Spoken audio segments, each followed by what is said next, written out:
Hello, this is Chris's Billboard Top 3,000 Songs of All Time Countdown podcast. This is a bonus episode. In every one of Casey Kasem's broadcasts, he has several long-distance dedications where a listener will write a heartfelt message dedicating a song to someone. This is my long-distance dedication in full form, and I dedicate it from myself to my 9-year-old self. You see, I was 9 years old when I first discovered American Top 40 and immediately fell in love with it. A love affair that I have continued to this very day, 43 years later. The date was March 7th, 1982, but I wanted to set some context first. You see, March 7th, 1982, I was 9, but it was not the first time that I was into music. I've been listening to music since I was born. But following music as a little kid usually means you listen to what your parents listened to. My mom and dad had a bunch of albums in our little family room with the wood paneling and the brown carpet that probably adorned many family rooms and basements all over the country, all over the world.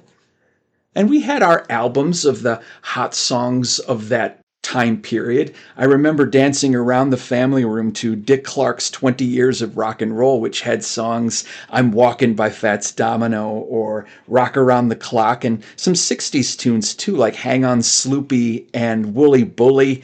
And that's the first time I heard Tommy James and the Shondells do Crimson and Clover.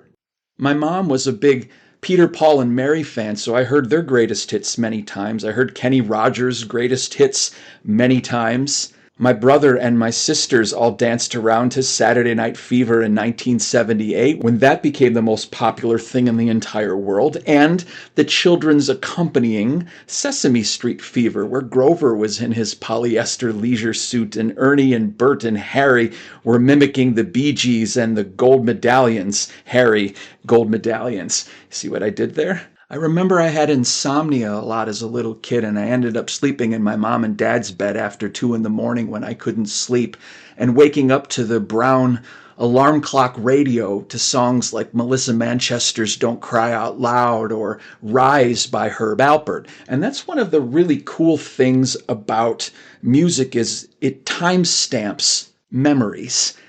I couldn't tell you exactly when I had insomnia and fell asleep in my mom and dad's bed, but because Melissa Manchester and Herb Alpert and Dionne Warwick were blasting through the tunes of the clock radio, I knew that it must have been 1979 because that's the date stamp of those songs. When I got a little bit older, I started listening to the albums that my older sister got, Jennifer.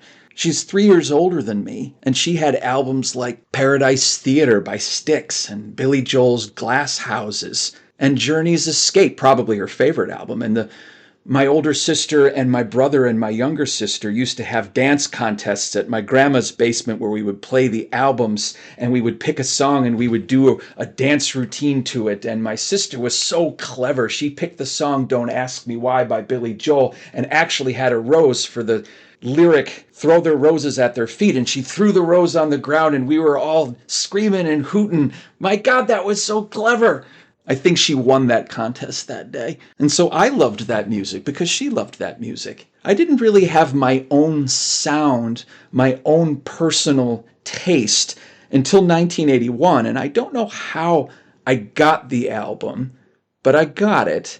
Daryl Hall and John Oates' Private Eyes and the black and white sleeve that I would stare at, and a picture of the two of them in turtleneck sweatshirts all the way up to their eyes, and their eyes were wide open because it's Private Eyes. And I listened to that album for hours over and over and over again. Songs like Private Eyes and I Can't Go For That and Mano a Mano and Did It in a Minute and Head Above Water and Looking for a Good Sign in Your Imagination. I knew all of those. That was my album. I don't think it was ever bought for me, but I took total control of Daryl Hall and John Oates' Private Eyes. That was probably my first coming of age of rock and roll and pop music. That was mine. That wasn't my sister's. That wasn't my parents'. Eventually, I would get most of the albums from Daryl Hall and John Oates. I didn't realize that Daryl Hall and John Oates existed before Private Eyes. I got the Voices album 2 years later and was amazed that it was made before Private Eyes. And then I got Big Bam Boom and H2O and Ooh Yeah and all of the other albums. They were my favorites. They were my favorites throughout the 80s. But this story takes place on March 7th, 1982. One more bit of context at this. I was aware of countdowns, but as year-end countdowns. On New Year's Eve, one of my favorite events of the year, New Year's Eve, while my parents and their friends were all partying with alcohol. What was that? Alcohol upstairs. All of the parents' children were down in our family room playing games and watching TV. But me, in particular, I was listening to WCLR's Top 102 Songs of the Year, or WLS's Top 89 Songs of the Year. 89 because it was AM 890, and WCLR because it was FM 102. And the other kids would listen too, but no, that was really my thing. And I was so excited because they would announce the number one song right at midnight. And I remember the end of the year 1981. I really don't remember it was 1981, but now I know that because of the timestamp that the number one song was Endless Love by Lionel Richie and Diana Ross. And it was a good song. I didn't know too much about it, just that it was a little bit dramatic. And I didn't know Lionel Richie was part of the Commodores or Diana Ross was part of the Supremes. I just knew that they sang really well together. And I knew it was a powerful song because they played it in the fall of 81. And that was appearing on my clock radio when I was finally learning to sleep without the insomnia, and the clock radio woke me up. But I loved countdowns. I loved numbers, and I loved music, and I loved ranking things, and I loved writing it all down and being surprised by every new song. Did I know it? Did I like it? Did I love it? Did it really come out in that specific year? I was transfixed by the idea of a countdown. WCLR then once did a top 10 songs of every year from 1955 to 1981, and I would give anything to be able to go to find those old tapes because it just predated when I was obsessively into countdowns from previous years, but it's gone forever.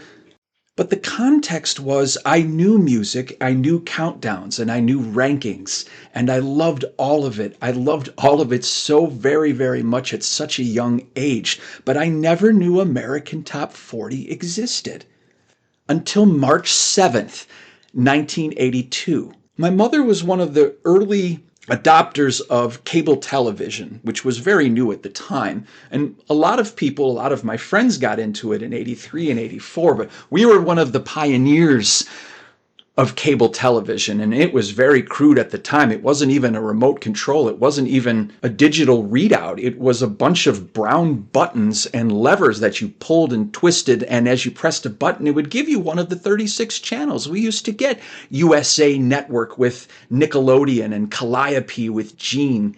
We used to get ESPN, and I loved sports, but there was a lot of weird sports on ESPN at the time. They didn't have baseball or football or basketball, but they had a lot of moto ball and Odd Rules Soccer and the San Diego Sockers and Julie V that my brother and I used to shout at, Julie V, every time he scored. So we had those channels. We had MTV as well, which became a staple of my lifetime and a visual representation of the pop culture of my childhood, adolescence, and young adult years until they got rid of all of the videos, and I still wonder why they did that. So I was home on a Sunday, probably came back from church. My family was very Catholic at the time. And I was watching the scrolling guide where it would show a screen blip of what was on those 36 channels at the current time, at the half hour, at the hour, at the current time, at the half hour, at the hour. And to keep you tuned in, they had a radio station tuned in while you were looking at the guide. And it happened to be our local radio station, WLS in Chicago. I grew up in Berwyn, Illinois, about 10 minutes from the city, where you can see the Sears Tower from Ogden Avenue just down the block from me. I was a city kid,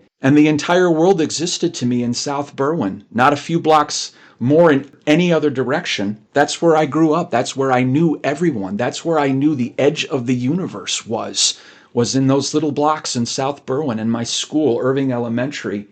But I'm watching the guide, and the song comes on the WLS radio, Trouble by Lindsey Buckingham, and I like that song, and I had no idea Lindsey Buckingham was part of Fleetwood Mac. I just knew that I liked the song. It had a nice, catchy beat, what we can say is a good hook, and I listened to the rest of the song while I'm scrolling through the screens to see what channel that I'd like to watch, another ESPN event or Nickelodeon with Calliope on it. Then I hear the DJ from WLS and say that was the song Trouble by Lindsey Buckingham. Now we're going to send you back to the countdown. Countdown. American Top 40 with Casey Kasem. And then I hear the songs of that famous intro, American Top 40. A countdown. I thought a countdown was just at the end of the year, that you played all the songs that you liked, and then at the end of the year you have a big New Year's Eve bash, and you listen to all of the songs on WCLR or WLS, and you get excited at that moment. But a countdown in March 7th to be exact, and then his voice comes on.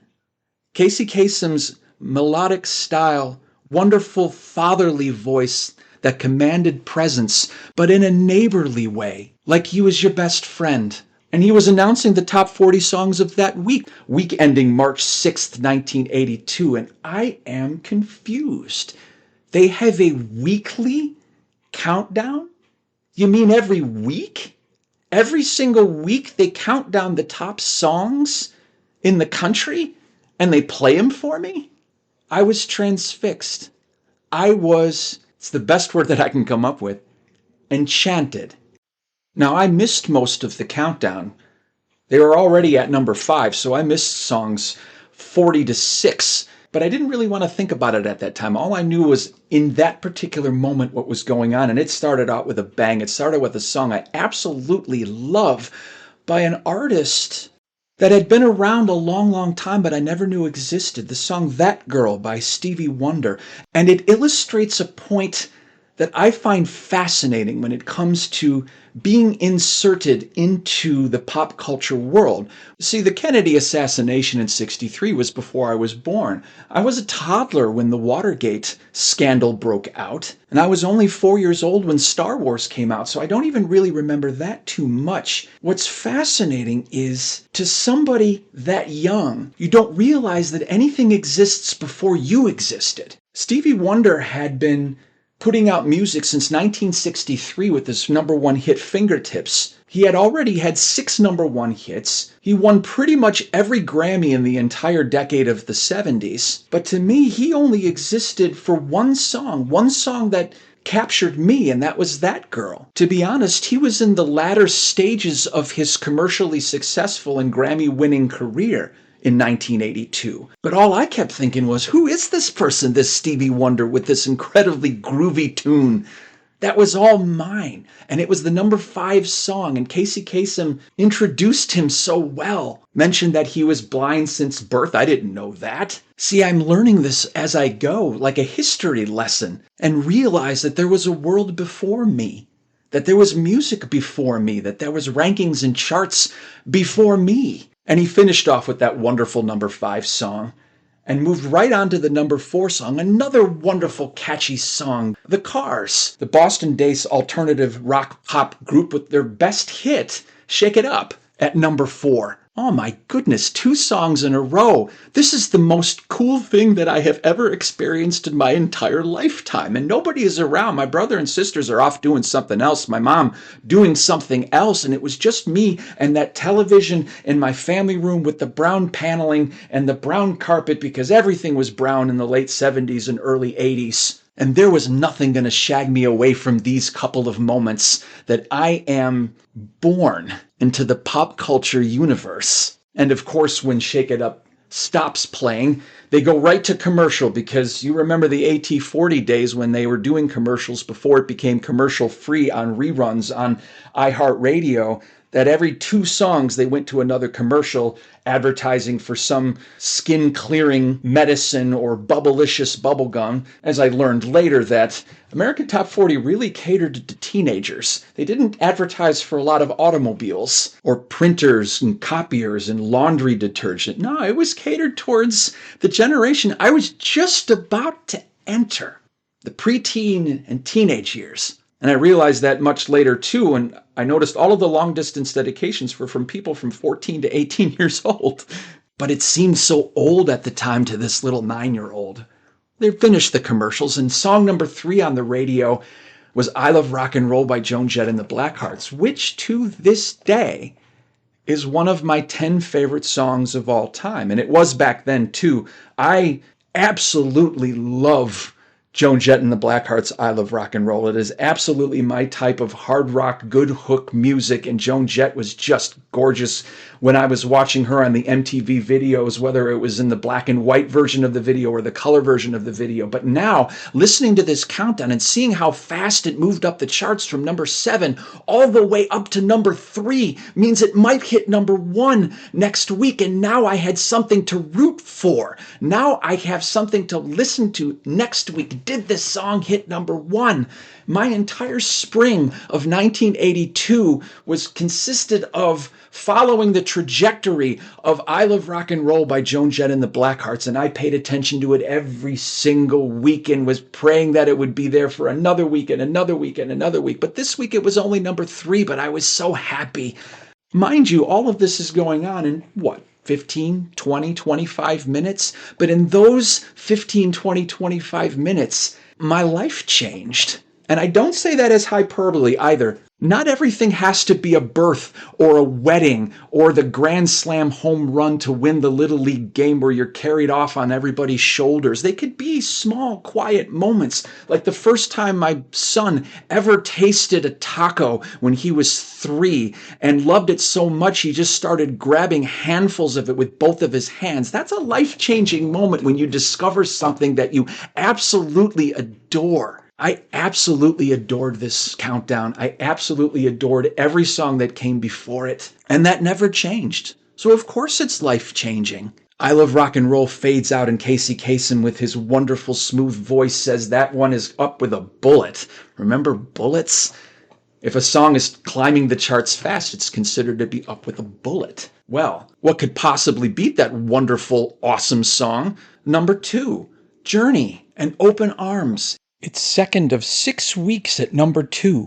All of a sudden now I had a connection. Well, my sister's favorite album is Journey's Escape, and I know she loves Who's Crying Now, and I know she loves Don't Stop Believin'. I'm not sure if she loves Open Arms, but my goodness, what we're listening to and dancing to and throwing roses at our feet in dance contests to these songs actually have a connection with the rest of the country, with the rest of the world. The songs we buy have an impact on how the chart is generated. And I found that fascinating as well. My God, that's one of Jennifer's songs, Open Arms by Journey. And what I would learn later as well that fascinated me was A, they never got that high before, and B, they'd never get that high again. Journey never did hit number 1. Open Arms was the best hit they would ever have. Shame. Someone had to be in front of it at the time, and I found out just a few minutes later when they did the drum roll. Remember the drum roll? The number 1 song of the week. And I was so excited trying to find this out myself, I could barely breathe. I'm not kidding. I was 9 years old and I was having heart palpitations because I was so excited about what was going to be number 1 that week. And for the 5th week in a row, the number 1 song in the land, Centerfold by Geils Band. And it goes right to that horn section. Oh God, I love that song too. 5 consecutive songs, all 5 of them I absolutely adored. And I loved that song, Centerfold, and I had no idea what centerfold at the time. That was above my childhood pay grade. And I had no idea what the lyric mean, take you to a motel room where we'll take it off in private. I would learn that much later. But I didn't need to. I just loved the song. And I heard it on the radio too. And apparently that was the most popular song in the country for that week, ending March 6th and broadcast on Sunday at noon on WLS radio. So now the next thing I had to do was tune in next week. But I had a real problem. I was telling you, my mom and dad, they made me go to church every Sunday. And it only broadcast on WLS radio from 9 a.m. to 1 p.m., which means I had to go to church and miss what? 12 songs? How am I going to get around that? We couldn't record anything at the time, although I think I tried. I don't know how. I think I found my grandmother's recorder or something, but it never really worked. I just flat out missed 10 to 12 songs. But the times that I didn't miss them, or the rest of the songs that I could write down, I certainly did.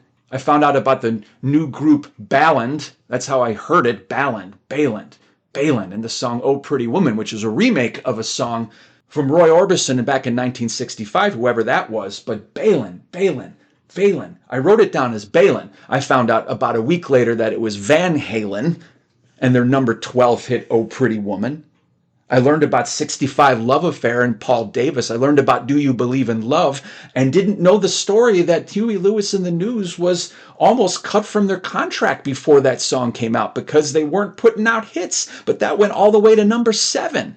You see, I learned it all that summer, all that spring. I rooted for different songs. Most of them were really, really good. I liked them all. I loved the Diana Ross song Muscles that came out in the summer. I loved the song Make a Move on Me by Olivia Newton-John, not realizing that she had the number 1 song of the entire year that year, hitting number 1 back in 81 with the song Physical. I remember Physical. I remember everybody wearing headbands and jogging all around the place, but didn't know that it was related to Olivia Newton-John or that it was a follow-up hit to that gargantuan number 1 song, but I rooted for it.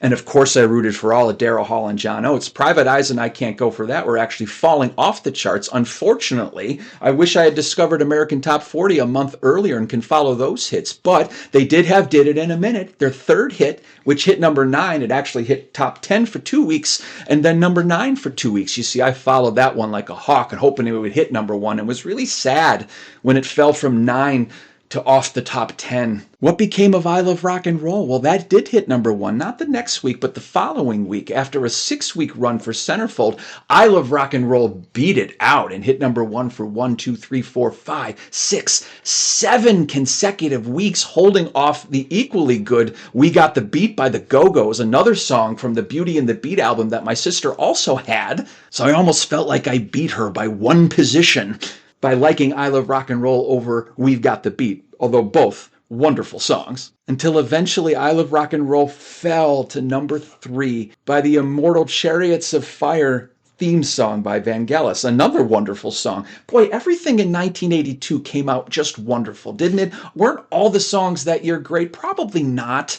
But it was just because it was my coming of age that every song was good. The one exception, of course, being I've Never Been to Me by Charlene. But then I learned later that that song didn't really come out in 82. That was a 70s song that was redone by some DJ in Miami. Thank you very much. But it also had a pop culture song from the greatest video game of all time, Pac-Man, and Pac-Man Fever by Buckner and Garcia. I followed that one too, and that one also peaked at number 9. Apparently number 9 was a really good position to be in the spring and summer of 1982. I remember when Don't You Want Me hit number 1 on July 4th. I remember Eye of the Tigers run in the summer. I remember Chicago and John Cougar Mellencamp and Men at Work. I loved Men at Work. I got their Business as Usual album, and that was one of the first albums I ever bought just for myself. I remember creating a top 10 list daily for my class in 5th grade, and I hung it up on the bulletin board every single day because I couldn't even wait a single week to change the songs because it was so frickin' exciting. And I remember creating my own top 10 of the year list with my best friend Dave, and although we messed the recordings up, my mom thought I had such a good time with it that she bought me my own tape recorder for Christmas that year, Christmas of 82, where Rock the Casbah and Mickey and Shadows of the Night and Steppin' Out were all at the top of the charts, including the Men at Work song. Hey, I rooted for something that hit number 1, and then Down Under also hit number 1. See, I was part of the scene like everybody else. My love of the charts never ever went away. Even when I was not liking the music as much. I kind of got out of it in 85, 86, just a little bit, and then went back to it in a vengeance in 87 and 88, amazed that no songs could be number 1 for more than 4 weeks, where I was just through a whole season where Centerfold was 6 weeks, and I Love Rock and Roll was 7, and Eye of the Tiger was 6. So weird that the top song in 87 was only 4 weeks. That was Living on a Prayer by Bon Jovi. But I still listened to it faithfully, 87, 88. Then I got into my college years in 90, 91, and I got a little bit away from pop music a bit and started working on my own top 100. I remember being bored one day in my home economics class in 1988 at my new high school, Batavia High School, and I just started jotting down songs and said, you know what, I bet you I can make my own top 100, better than the songs that are hitting number 1, because I wasn't much of a Tiffany fan or a Debbie Gibson fan. I thought I would create my own with my own number 1 and do my own countdowns. I remember tape recording my own top 25 songs of 1983 and 84 and 85, although my voice was way up here because I hadn't hit puberty yet. But that top 100, that first one that I created of my favorite songs, nothing to do with Casey, nothing to do with what the country was thinking. These are just my songs, and they didn't have to be from a particular year. I was so disappointed that I Love Rock and Roll wasn't one of the top 10 songs of 83 and 84 because it was the best damn song. And they're like, no, that's just for the 1 year. Okay, I guess I can live with that, but not with my countdown. My countdown, I can keep it on forever. And I did. I kept it on forever as I continued this top 100 and eventually became 200 and eventually became 250 in college and post-college and as I got married and as I had children. And I just finished my last one a year ago, the 34th edition of my favorite 200 songs of all time that I started back in that home economics class when I was 14 years old. My number one song right now, I Want to Take You Higher by Sly and the Family Stone. I really love funk music, but I Love Rock and Roll is still in the top 10, currently at number 7. The countdown's changed my life. To this day, I'm 52 years old, and I'm creating a project that is counting down 3,000 songs in sets of 20. And I'm giddy every single time that I get to another list of 20 and get a chance to talk about it. And I'm giddy that there's actually listeners, people that like to hear it, that have just as much a passion as I do, that have their own origin stories. This story that I'm telling, this long distance dedication, is for me, but it's also for you and your origin story, because you have one too, and it doesn't have to be March 7th, 1982. It could be in the early 70s or the late 70s or the early 60s. Well, not the 60s, because Casey Kasem didn't start until 1970, but that doesn't mean people weren't tracking the top songs of that week, whether it's on Dick Clark or some other publication, Cashbox, or Billboard magazine straight up. Or they discovered it in the 90s when Shadow Stevens was hosting the show, or Casey's Top 40, or even the Ryan Seacrest years afterward.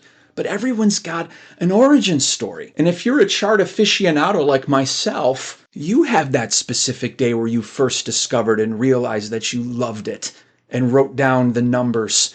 Maybe you had notebooks filled of every single top 40 and all the ones that went up with a bullet. Maybe you counted down your favorites. Maybe you have your own favorites that you do videos to, that you show on YouTube. But everyone's got a story like mine. Even the casual listeners will come and say, you know what, I remember American Top 40, and I really liked that show. It brings back nostalgia, and it brings me back to songs I forgot existed. And maybe they're not big on rankings and charts, but they just like the music itself in that time period and how the music made them feel. This is a long-distance dedication to you, too.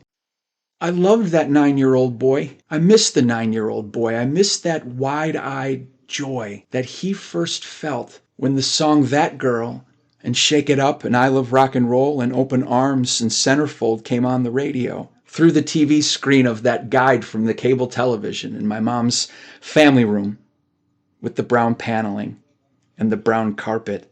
I do this podcast for a lot of reasons, to get through some tumultuous times that we're kind of experiencing and to feel a bit of nostalgia. The fact that I'm in my 50s and I'm on the back 9 of my life instead of the front 9. Because I love the applause, and I love knowing people listen and like it. Because I'm curious to know myself, the next set of 20 songs and the next set of 20 songs. And also see if I can actually finish this. It's going to be a lot of podcasts. But most of all, this is my homage to that 9-year-old boy. This is my way of saying that I see you, that I know you, that I recognize you. And the love you felt on that specific day has always stayed a part of me for 43 years and continuing. I have a lot of other interests too. I'm a humongous sports fan. I love the Cubs. I love the Bears. I love Illini basketball. I have a great love of theater that I didn't discover until I was in college and have been acting in over 50 plays for the last 30 years plus. I love all of the friends and family that I've connected with over the years.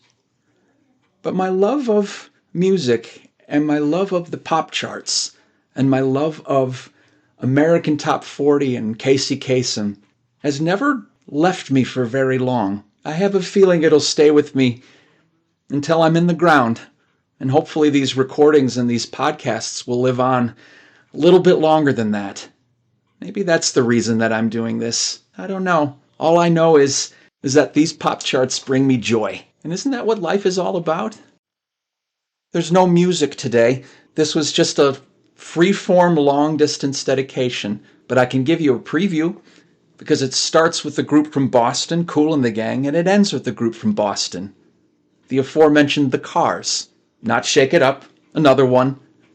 And then we'll continue to have 20 more and 20 more and 20 more and 20 more, as long as you keep listening and keep liking it. Thank you for listening to this, my long-distance dedication. It's one of the great pleasures in life to connect with people through voice or through song or through countdowns. I hope I've done that. Good day.